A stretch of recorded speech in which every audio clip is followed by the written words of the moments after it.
안녕하세요. 시편을 읽어주는 남자. 자, 이제 시가서 두 번째 책으로 들어왔습니다. 우리가 하나님의 은혜 가운데 욥기를 잘 마치고 이제 시편으로 들어왔는데요. 이 시편은 상당히 방대한 책입니다. 150편이나 되는 굉장히 분량이 또 호흡이 굉장히 길어요. 자, 그래서 두세 달 정도 우리가 진행될 것 같기 때문에 이 시간에는 먼저 시편 개관을 좀 다루고 그리고 이제 시편 1편, 2편, 3편을 나중에 다루도록 그렇게 하겠습니다. 자, 이 시가서가 갖는 특징이 있어요. 뭐냐면 상징적이고 압축적인 언어를 사용하죠. 그러므로 말미암아 우리의 감정을 불러일으키고 또 상상력을 풍부하게 만들고 자극하는 거죠. 그러면서 이제 우리의 의지에 호소하는 바로 이런 목적에 가장 부합한 것이 이런 시라는 장르가 아닐까. 시가 가장 효과적이라고 할 수 있는 거죠. 우리가 이제 유행 가사를 한번 생각해 보세요. 그 유행 가사의 가사를 그냥 머릿속으로 암기하라 그러면 잘 외워지지 않습니다. 자, 그런데 어떤 그 시대의 독특한 특징, 또 정서 이런 것들이 하나의 곡조와 연결이 돼 갖고 몇 소절만 부르면은 그 뒤에 소절이 금방 입으로 그냥 따라 나오는 거죠. 자, 그런 것처럼 이 시가 갖는 굉장히 특징이 있습니다. 그래서 이 시가서가 갖는 그런 의미를 좀 생각해 봤고요. 여러분 이 특별히 시편은 그리스도인들이 굉장히 좋아하는 그런 책 중에 하나입니다. 특별히 시편에 좋아하는 그런 식구들 또 시 이런 것들이 아마 몇 편씩은 있으실 것 같아요. 또 암기하고 있는 그런 시들도 있으실 것 같습니다. 자, 그만큼 이제 이 그리스도인의 삶에 이 시가 시편이 주는 그런 굉장히 영향력이 있고 무게감이 있는 책이 바로 시편이라고 얘기할 수 있습니다. 자, 그러면 이제 시편의 개관을 우리가 좀 들어가 보려고 하는데요. 먼저 이 시편의 구조를 한번 좀 생각해 봤으면 좋겠어요. 여러분 성경이 66권이라고 얘기하죠. 자, 그런데 어떤 사람들은 70권이라고 얘기합니다. 무슨 말이냐면 이 시편을 5권으로 나누는 거죠. 자, 그래서 여러분 시편을 읽어보신 분들은 아시겠지만 1편부터 41편까지 제1권, 그리고 42편부터 72편까지가 제2권, 그리고 73편부터 89편까지가 제3권, 그리고 90편부터 106편까지가 제4권, 제5권, 107편부터 150편까지 이렇게 5권으로 구성이 되어 있습니다. 자, 그런데 제가 이렇게 동그라미 해놓은 거는 뭐냐면 각 권이 끝날 때마다 마지막 부분에 송영이 나와요. 하나님을 찬양하라, 또 아멘, 뭐 이런 내용들이 나옵니다. 제가 이따가 또 설명을 드릴 거예요. 왜 빨간 표시를 했느냐 궁금하게 여기실 것 같아서 미리 말씀을 드립니다. 자, 그래서 66권의 성경이 시편을 5권으로 나눈다라면 바로 70권이 되는 거죠. 자, 그러면 이 5권으로 시편을 또 나누고 있는 이유가 뭘까요? 모세오경이 창세기, 출애굽기, 레위기, 민수기, 신명기, 신명기까지 이제 5권이죠.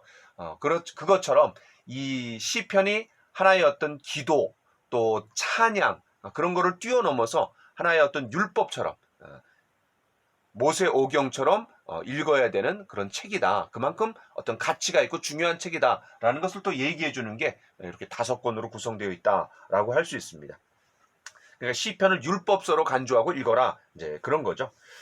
자, 그 다음에 이제 이 시편의 그런 최종 완성본에 대해서 좀 얘기를 할 필요가 있습니다. 여러분, 이 처음에는 이 시편이 개별 저자에 의해서 한 편 한 편이 만들어졌겠죠. 그런데 그러다가 이제 어떤 내용, 어떤 특별한 용도에 따라 갖고 하나의 작은 모음집으로 만들어졌을 겁니다. 그러다가 이제 마지막에 지금처럼 이 5권이 하나로 묶이게 됐겠죠.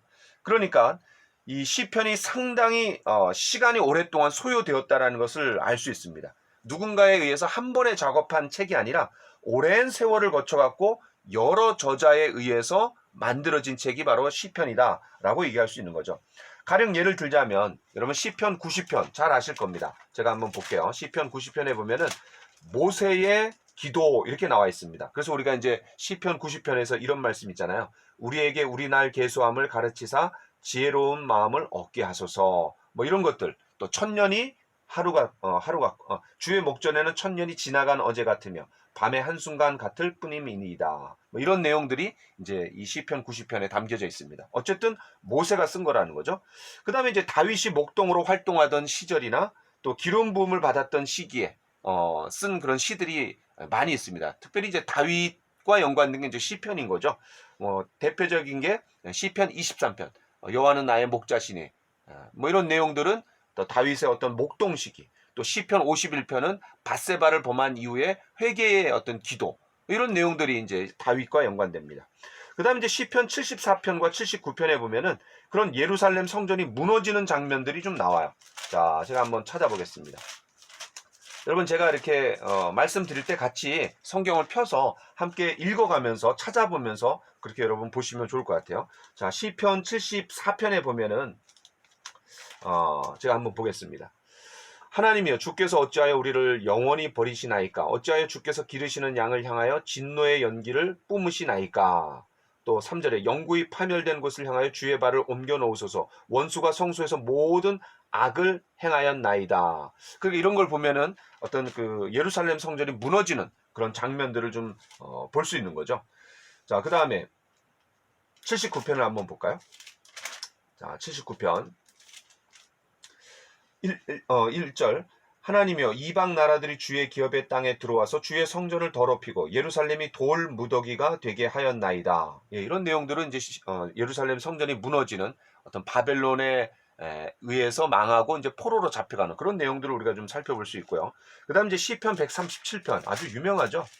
예, 시편 137편은 어떤 내용이냐면은 바벨론 포로로 잡혀갔을 때 이제 지었던 시입니다. 우리가 바벨론의 여러 강변 거기에 앉아서 시온을 기억하며 울었도다. 그 중에 버드나무에 우리가 우리의 수금을 걸었나니 이는 우리를 사로잡은 자가 거기서 우리에게 노래를 청하며 우리를 황폐하게 한 자가 기쁨을 청하고 자기들을 위하여 시온의 노래 중 하나를 노래하라 함이로다. 우리가 이방 땅에서 어찌 여호와의 노래를 부를까? 예, 이런 내용들은 이제 포로로 잡혀간 상태에서 불렀던 노래고요. 그 다음에 이제 시편 126편 유명한 거죠. 시편 126편 여호와께서 시온의 포로를 돌려 보내실 때 우리는 꿈꾸는 것 같았도다. 그때 우리 입에는 웃음이 가득하고 우리 혀에는 찬양이 찼었도다. 그때의 문 나라 가운데서 말하기를 여호와께서 그들을 위하여 큰 일을 행하셨다 하였도다. 예, 여기서 큰 일이라는 게 뭐예요? 바로 출애굽해 갖고 하나님께서 그런 애굽에서 그런 종살이에서 빼내 주셨던 것처럼 바벨론 포로에서 놀라운 일을 일으키셔서 이제 포로에서 다시 돌아오게 하셨다. 제2의 출애굽이다. 뭐 이런 내용들을 담고 있는 거죠. 자, 이런 것처럼 이 시편이 150편인데 모세의 글로부터 시작해 갖고 포로기 이후의 글까지 상당한 시간이 여러 저자에 의해서 만들어졌다라는 거죠. 자, 이런 것들이 이제 나중에 최종 완성본으로 묶여졌을 때 이렇게 이제 5권으로 묶여진 겁니다. 자, 그러니까 바벨론 포로기 이후라고 얘기할 수 있는 거죠. 자, 그래서 이들이 바로 바벨론 포로 이후에 사람들이 그럼 완성된 시편을 읽었던 최초의 독자라고 얘기할 수 있는 거죠. 물론 개별 시편 한 편 한 편은 그런 독자들이 과거에 있었습니다. 그러나 이 150편이 함께 묶여갖고 처음으로 읽었던 그런 독자들은 바벨론 포로 이후에 그런 포로 귀환에서 돌아온 사람들이라고 우리가 할 수 있는 거죠. 자, 그 다음에 그렇다면 이 시편은 상당히 의도적으로 배열했을 가능성이 높은 거죠. 의도적으로. 어떤 목적이 있었던 거죠. 다시 말해서 이 시편 150편이 어떤 통일적인 메시지가 있다라는 겁니다. 그냥 드문드문 어떤 파편적으로 생겨난 그런 존재하는 시편이 아니라 어떤 150편이 갖고 있는 메시지가 있다라는 거예요. 자, 그거를 좀 한번 살펴보려고 합니다. 자, 먼저 이제 시편 1편에서는 율법이라는 단어를 의도적으로 써요. 여러분 시편 1편 잘 아시는 말씀이죠. 오직 여호와의 율법을 즐거워하여 그의 율법을 주야로 묵상하는 자로다. 그는 시냇가에 심은 나무가 철을 따라 열매를 맺으며 그 잎사귀가 마르지 아니함 같으니 그가 하는 모든 일이 다 형통하리로다. 자, 시편 그런 1편 그 다음에 119편 여기에 율법이라는 단어가 많이 나옵니다. 의도적으로 사용하고 있는 거예요. 다시 말해서 시편 전체를 모세 오경과 같이 하나님의 말씀으로 읽도록 제안하고 있는 거죠. 그래서 하나님을 향해 드리는 인간의 찬송, 그 다음에 인간을 향한 하나님의 말씀, 이게 잘 어우러진 게 시편이라고 얘기할 수 있습니다.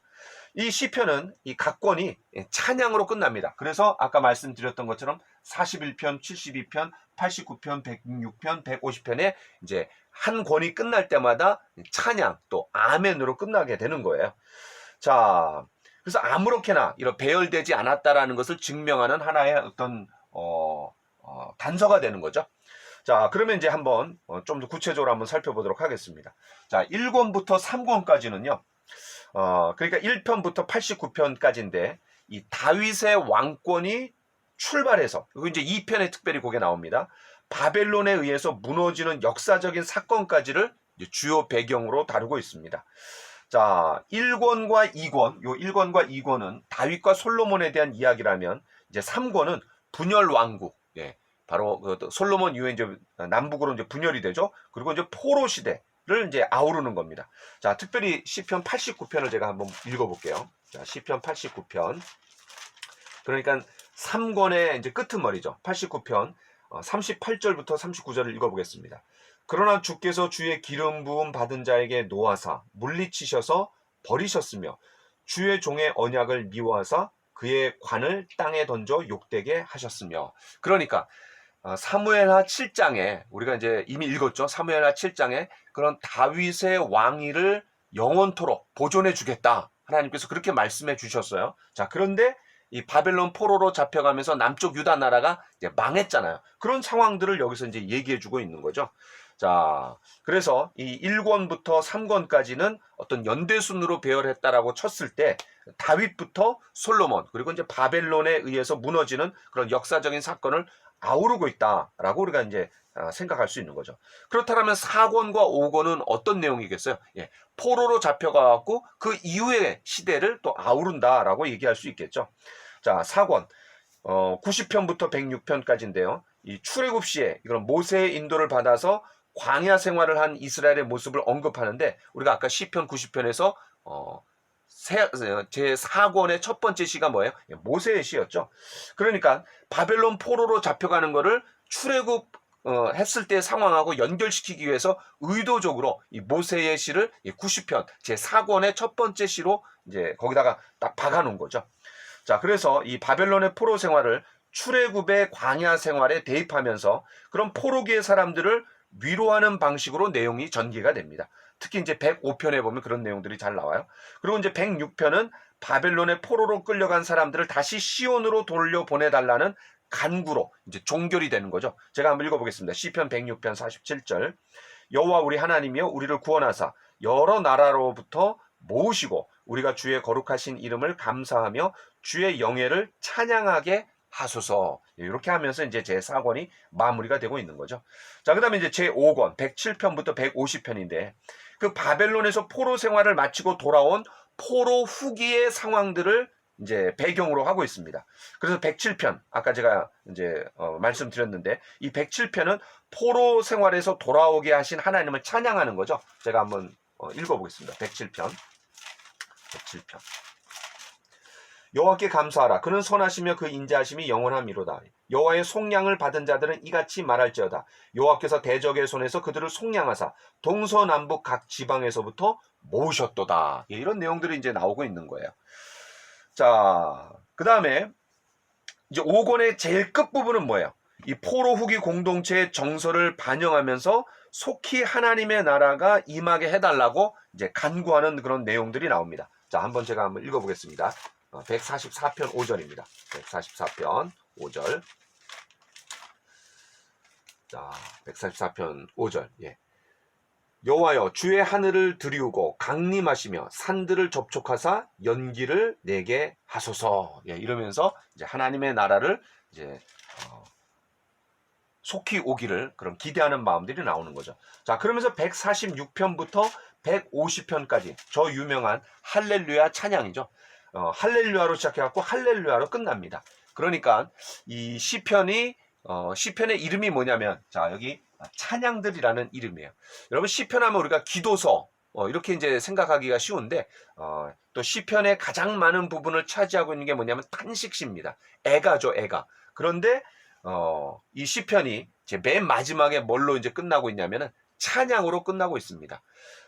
대략 한 탄식시가 한 70개의 시편이라 그래요. 150편 중에 70개 정도나 차지하는 그만큼 이제 탄식과 애가 슬픔의 노래들이 많은데, 그럼에도 불구하고 이 시편을 찬양이라고 이름 부를 수 있는 게 왜 그러냐? 바로 이 시편 146편부터 150편까지 이 내용에 찬양으로 마무리가 되고 있는 거죠. 그러니까 아무리 슬프고 탄식의 상황이 많다 할지라도 그런 모든 것들을 압도하고도 남는 것이 뭐예요? 바로 하나님을 찬양하는 거죠. 그럼 그 찬양이 이루어지기 위해서 전제가 되는 게 뭐예요? 바로 율법이죠. 토라죠. 그러니까 하나님의 말씀에 대한 순종이 결국 찬양을 불러일으킨다라고 해도 과언이 아닌 겁니다. 자, 그래서 여러분 그런 내용들을 염두에 두시면 좋을 것 같고, 이 시편이 기도가 아니라 찬양이란 뜻을 가질 때 왜 이 찬양이 제일 먼저 나오지 않고 율법이 제일 먼저 나오느냐? 시편 1편에 율법이라는 게 나오는 거잖아요. 그만큼 이 율법이 중요하면서도 그 율법의 토대 위에서 순종할 때 찬양이 터져 나올 수밖에 없는 거다라는 것을 여러분 생각하시면 좋을 것 같아요. 그러니까 시편 전체의 주제를 어떤 순종과 또 찬양 이렇게 맞물려 있다라고 생각할 수 있는 거죠. 순종은 율법에 대한 순종, 하나님 말씀에 대한 순종이니까 제1편에 서론적으로 나오고, 그 다음에 결론적으로 맨 마지막에 찬양, 바로 이 순종과 찬양이 이렇게 잘 맞물려 있는 게 바로 시편이다, 이렇게 생각하시면 좋을 것 같아요. 자, 그 다음에 이제 시편 1권부터 제3권까지가 아까 어떤 그 다윗 왕권부터 이제 바벨론의 포로로 잡혀가는 그 시기라 그랬잖아요. 그런데 4권부터 5권은 바로 이제 다시 바벨론 포로 생활에서 돌아와 갖고 이제 그들이 이제 왕이 없잖아요. 그러면서 어떤 왕을 기대하겠어요? 바로 미래의 메시아, 예수 그리스도를 기대하는, 하나님의 나라를 기대하는 그런 내용이죠. 때문에 시편 제1권부터 제3권까지는 어떤 초점이 인간 왕, 다시 말해서 다윗과 솔로몬, 그리고 그 이후의 왕들에게 초점이 맞춰져요. 그런데 4권부터 5권에는 누구에게 이제 초점이 맞춰지냐면 인간 왕이 아니라 하나님 왕에게 이제 초점이 맞춰지는 거죠. 그러니까 실패한 다윗 왕에서 신실하신 하나님 왕으로 이 초점이 옮겨져 가고 있다는 것을 우리가 좀 볼 수 있어요. 그러니까 이 4권과 5권은 다윗 왕권으로 인해서 탄식하던 그런 1권과 3권에 대한 질문에 대한 응답이 뭐냐? 바로 이제 4권과 5권이다라고 우리가 그렇게 해도 과언이 아닙니다. 여러분 그렇게 흐름을 좀 잡으시면 이게 그냥 하나의 파편적으로 흩어져 있는, 그게 모아져 있는 것이 아니라 이렇게 하나의 짜임새가 있고 구조가 있고 하나의 전체적인 메시지가 있구나, 이렇게 보시면 시편을 보는 눈이 굉장히 달라질 겁니다. 하나의 어떤 예를 들어보면요, 여러분 우리가 부르고 있는 찬송가가 있습니다. 근데 이 찬송가가요 1장부터 뭐 600장이 넘게 이렇게 있는데, 이게 그냥 파편적으로 흩어져 있는 그런 성도들이 좋아하는 그런 어떤 시들을, 찬송들을 모아놓은 게 아니라 이 제목의 분류를 보면요, 제일 처음에는 예배입니다. 송영, 경배, 찬양, 주일, 봉헌, 예배 마침, 아침과 저녁, 이렇게 해서 1장부터 62장까지 찬송가가 이렇게 구성이 되어 있고요. 그 다음에 이제 성부 하나님을 얘기합니다. 그 다음에 이제 성자 예수님을 얘기하고, 그 다음에 성령 하나님, 그 다음에 성경, 그 다음에 교회, 그 다음에 성례, 천국, 구원, 그리스도의 삶, 전도와 선교, 행사와 절기, 예식, 경배와 참, 그 다음에 영창과 기도서, 이런 순으로 이제 쫙 하나의 어떤 메시지를 가지고 구조화되어 있다라는 거죠. 그 어떤 의도에 맞게 배열이 되어 있다라는 거예요. 또 성자 예수님 같은 경우는 80장부터 181장까지인데, 처음에는 예수 그리스도, 구주의 강림, 그 다음에 성탄, 그 다음에 생애, 종료주일, 고난, 부활, 재림, 이런 것들이 하나의 흐름 가운데 이렇게 모아졌던 것처럼 이런 찬송가가 왜 그렇게 구성이 됐겠어요? 바로 이 시편에서 아이디어를 얻은 거죠. 시편이 그런 하나의 기도서이고 또 공적인 예배 가운데 찬양의 그런 찬양집이었는데, 바로 이런 것들이 하나의 구조가 있다는 거죠. 배열의 순서가 있다는 거죠. 메시지가 있다는 거죠. 자, 그래서 여러분 그런 내용들을 좀 생각해 보시면 좋을 것 같아요. 어쨌든 이 최종 시편의 배열자가 누구냐? 바로 포로 후기에 그런 바벨론 포로에서 돌아온 사람들, 그들의 어떤 정서, 돌아오긴 돌아왔지만 기쁨과 감사가 있지만 다윗 왕, 영원히 다윗 왕을 하나님이 보존해 주시겠다라고 했던 그 하나님의 언약이 과연 어떻게 됐느냐? 그랬을 때 그들에게 이제 답변을 해줘야 되잖아요. 바로 다윗, 인간 왕들은 다 끝났지만 그런 하나님 나라의 영원한 하나님의 다윗의 후손으로 오실 메시아, 이것을 기대하는 그런 분위기, 또 그들 포로로 끌려갔다가 잡혀갔다가 돌아왔는데 그런 기쁨과 감사가 있지만 여전히 그런 이방 나라의 통치를 받고 있었던 그런 어두운 분위기, 그런 가운데서 그들에게 어떤 하나님 말씀을 붙들고 살아야 된다. 그리고 감사해야 된다. 그리고 찬양하면서 그런 하나님 나라를 기대해라. 이런 것들을 알려주는 그런 책이 뭐냐? 바로 이제 시편이라고 얘기할 수 있는 거죠. 자, 그래서 이제 시편이 어떤 의도적으로 배열되어 있다. 완성본의 입장에서 봤을 때 그런 내용들을 의도적으로 배열이 되어 있다라는 것을 어떤 목적들을 좀 살펴봤습니다.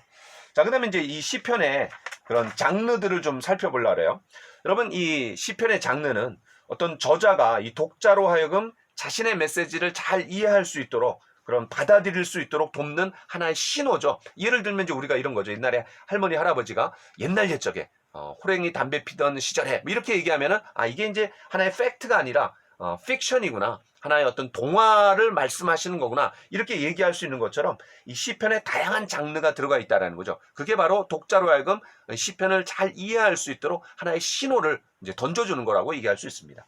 자, 이 시편의 대표적인 장르는 크게 세 가지인데요. 찬양시, 찬양시가 굉장히 많죠. 아까 말씀드렸던 시편 146편부터 150편까지 이제 할렐루야 찬양시가 있죠.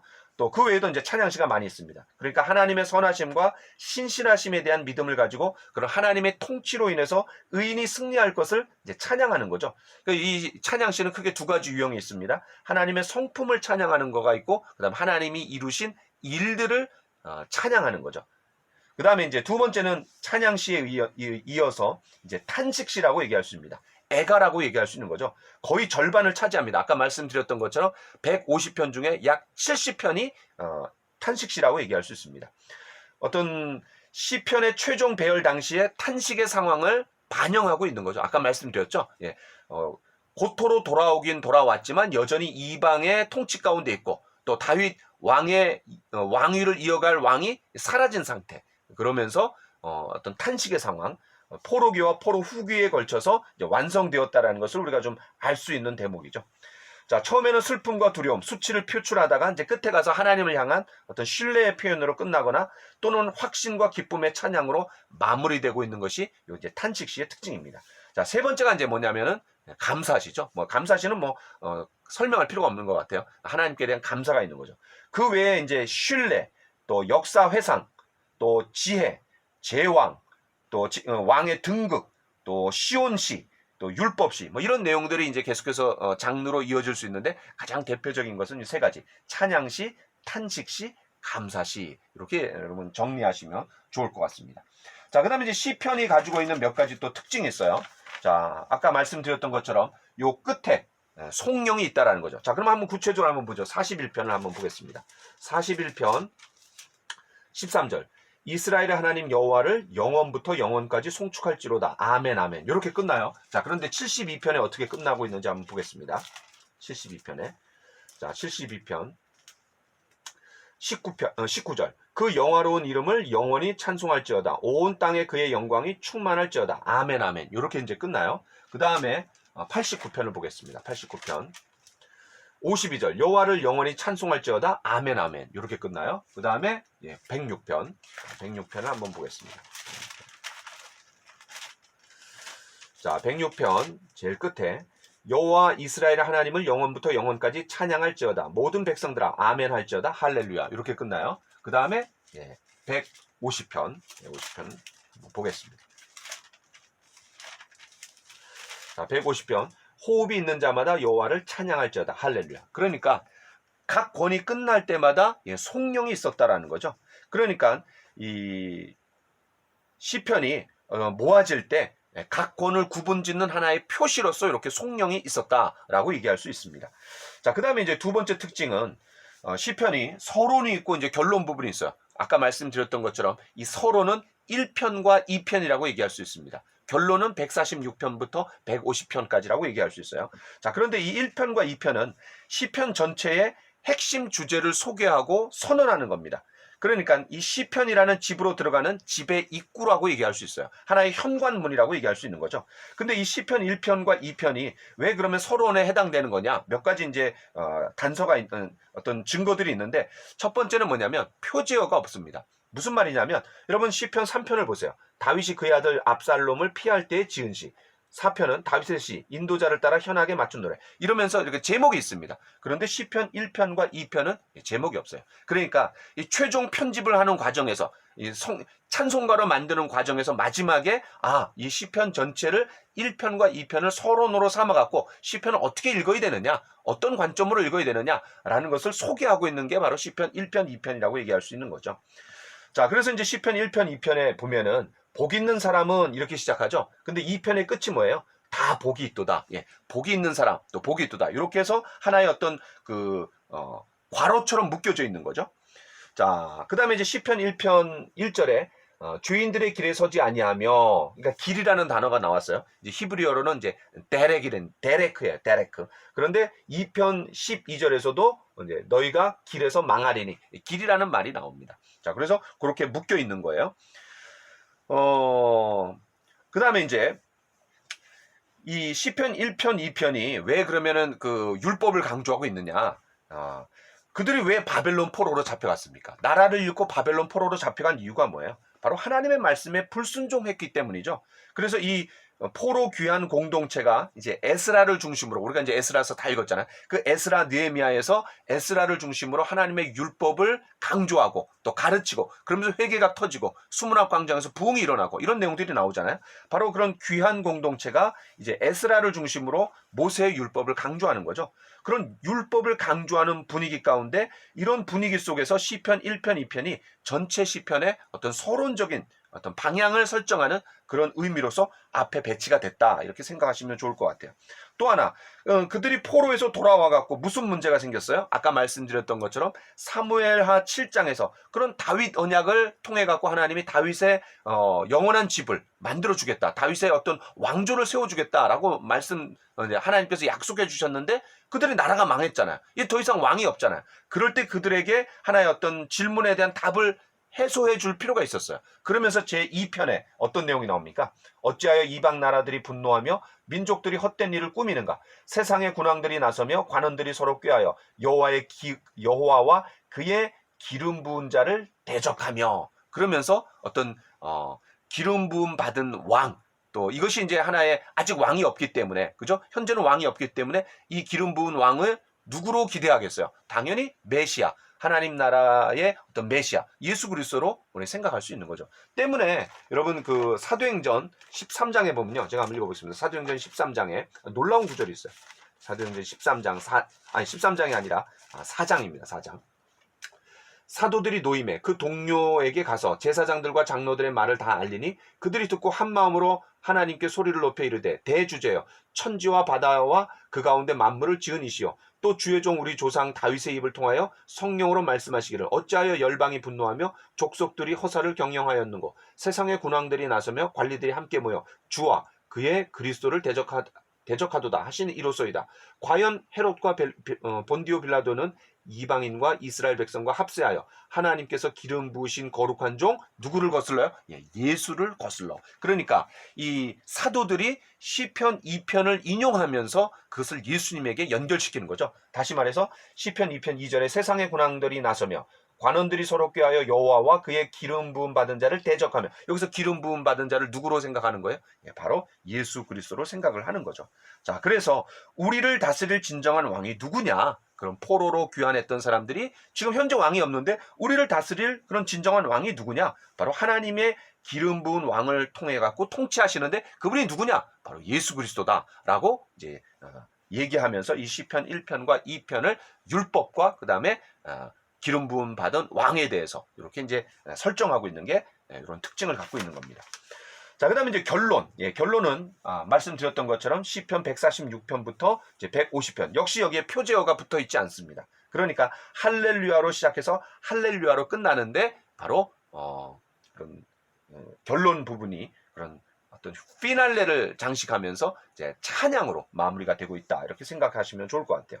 자, 그러면서 이제 시편 전체의 메시지를 다시 한번 제가 간략하게 말씀을 드리면은, 시편 1편에서는 그런 의인이 번창하는 모습을 이제 잘 묘사하는 거죠. 특별히 시냇가에 심은 나무가 시절을 쫓아 과실을 맺는다. 이렇게 하면서 의인이 번창하는 모습을 보여줘요. 그 다음에 이제 시편 73편이 한 중간쯤 되는 거죠. 자, 그런데 거기에 어떤 내용이 나면 여러분 잘 아시는 내용입니다.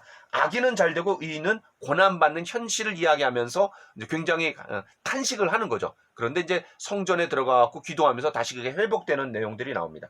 자, 그래서 1편에서는 의인이 번창하는 모습을 보여주고 중간 부분인 시편 73편에서는 악인은 잘 되고 의인은 고난받는 현실, 어두운 현실을 얘기해주고 마지막 결론 부분이 시편 150편에서 할렐루야로 시작해서 할렐루야로 끝나면서 그럼 위대하신 하나님만을 찬양하라 라는 그런 내용으로 이제 마무리가 되고 있는 겁니다. 그러니까 이 시편 전체의 메시지가 어떤 시편의 독자가 바벨론 포로에서 귀환한 사람들이라고 얘기했잖아요. 이 1차 독자가. 그렇죠? 그래서 여호와만 찬양하고 신뢰하라는 그런 의미로 이런 시편이 전체가 이제 구성이 돼 있다라고 이제 우리가 얘기할 수 있습니다.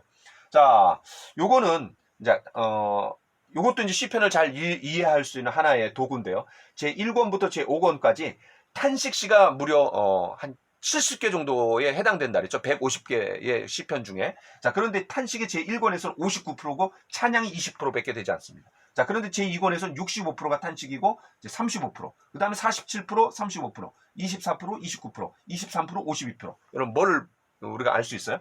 탄식은 점점 줄어드는 거죠. 예, 점점 줄어듭니다. 그런데 반면에 찬양은 점점 커지는 거죠. 자, 그래서 처음에는 탄식으로 시작하지만 나중에는 찬양으로 끝난다. 이게 바로 그 시편 150편이 완성됐을 때 그 완성되고 그 당시에 어떤 독자들의 처해 있는 상황, 그 정서, 예, 바벨론 포로로 잡혀갔다가 귀환해갖고 돌아왔지만 그들이 어두운 현실 이런 것들을 얘기해 주는 게 어떤 탄식과 연관해서 그러나 나중에는 어떤 미래에 찬란한 찬양이 있다. 하나님 나라가 완성될 거다. 예수님이 오실 거다. 이런 것들로 이제 마무리되고 있는 것이 시편이다. 이렇게 여러분 하시면 좋을 것 같습니다.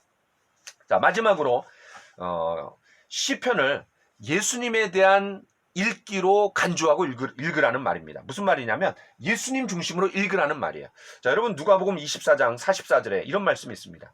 내가 너희와 함께 있을 때에 너희에게 말한 바 곧 모세의 율법과 선지자의 글과 시편에 나를 가리켜 기록된 모든 것이 이루어져야 하리라 한 말이 이것이니라. 그러니까 예수님, 부활하신 예수님이 엠마오 마을로 갔던 두 제자를 만나주시고 또 이후에 제자들을 만나주실 때 이런 말씀을 하시는 거예요. 그러니까 모세의 글과 선지자의 글과 시편에 가리켜 나를 가리켜 기록된 것이 다 응했다. 이렇게 말하고 있는 거예요. 그러니까 이 구약성경, 아직 신약성경 쓰여지지 않았을 당시죠. 그러니까 구약성경 자체가 예수님에 대한 이야기고 특별히 시편조차도 예수님 중심으로 읽어야 된다라는 거예요.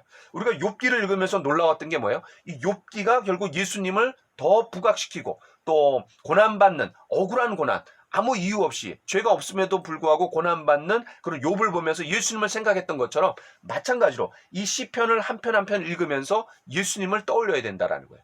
특별히 그 다윗이 지었던 그런 시들이 예수님이 십자가상에서 그런